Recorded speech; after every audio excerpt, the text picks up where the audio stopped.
Comment régler son vélo? On peut régler la hauteur de sa selle. Ça doit être plus ou moins à hauteur du bassin.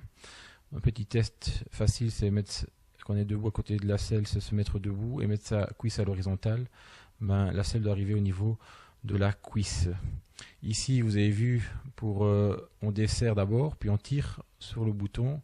Soit on avance ou on recule ici la selle.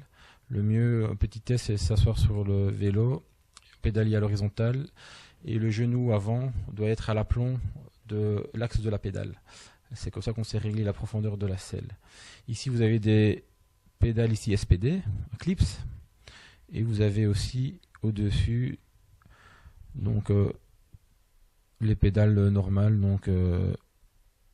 On peut aussi régler le guidon en hauteur et en profondeur en fonction de vos souhaits. Hauteur, normalement ça doit être hauteur du guidon doit être hauteur plus ou moins de la selle, mais on peut la mettre plus haute pour ceux qui ont des problèmes de dos. C'est le même principe, on dévisse un petit peu la roulette, on tire, on monte le guidon, on descend et on revisse pour bien fixer le tout. Alors ici je vérifie si je suis bien positionné sur le vélo. Ici je remarque que j'ai un peu le genou encore un peu trop fléchi. Donc je redévisse, je tire ici sur le patin, je remonte d'un cran et je revisse. Alors vous voyez aussi ici au niveau du pédalier, voilà, et là j'ai bien la jambe légèrement fléchie.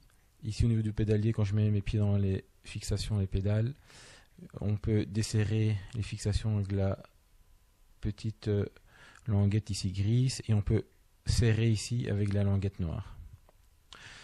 Alors quand on pédale, on peut régler la résistance. Entre ses jambes, il y a un bouton rouge. C'est le bouton de sécurité, le bouton stop, ça c'est très important.